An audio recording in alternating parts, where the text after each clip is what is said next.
Hey everybody, Mark here. Today I'm here to talk to you about metering, and the project that I'm working on is a beat that was written and produced by Colormind. The two types of metering that I'm going to be talking about are peak metering and LUFS, or loudness units full scale. Now, metering is something that we use to help us gauge what's going on in our session, and it's relevant in both the mixing stage and the mastering stage. It helps us understand what's coming out of our channels, what's going into our plugins, and it helps us avoid any unnecessary distortion that could be caused by clipping. Now, clipping does have its place creatively, but I'm not here to talk about that. What I'm here to talk about today is more about proper gain staging and how we can use metering to understand this. Now, in the mixing stage, we want to give ourselves plenty of headroom. And when we use our meters, we want to look at the meters both on our channels and on our master bus. When we mix, we're normally going to be looking at peak metering. Peak metering is going to give us instantaneous readings of the transient response of our mix, and it's going to tell us whether we're clipping above 0 dB full scale. Now, many people have different methods about how much headroom or the distance between the loudest signal in your mix and clipping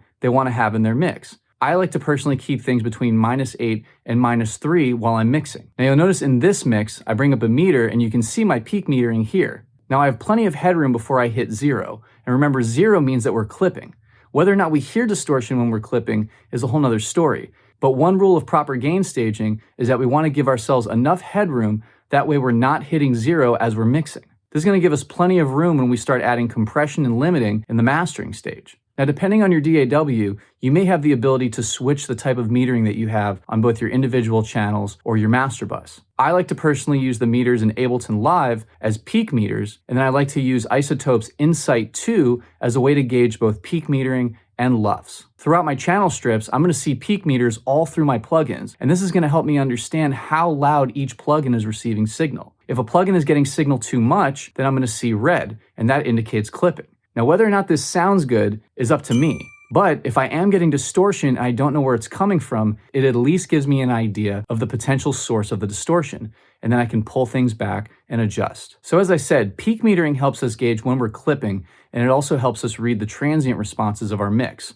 LUFS is a whole nother story. LUFS is more of an average reading. On your LUFS meters, you're going to see 3 different time frames that you can use. You have momentary, short-term, and integrated. A lot of streaming services use LUFS as a way to gauge how loud the music is, but the point is that LUFS is more relevant to the streaming world and to the online platforms that we use to release our music, which is why a lot of mastering engineers choose to use LUFS instead of other types of metering, like RMS. Now you're going to see that in my mix, before it's mastered, my LUFS value is much lower.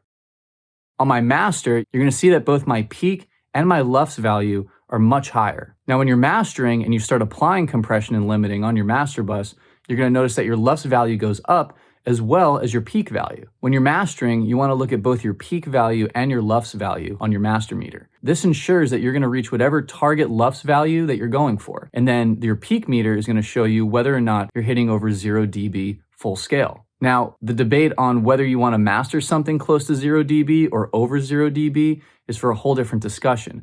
I normally choose to master around -1 dB full scale in what's called true peak. This is going to ensure that the translation of my master to different streaming platforms will avoid any unnecessary distortion that might be created by that platform.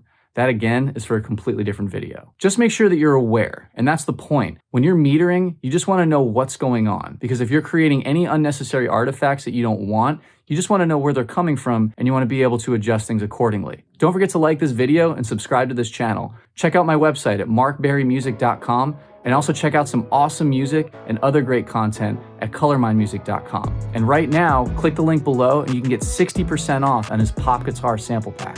Keep making great music, keep doing what you love, and we'll see you in the next video. Take care.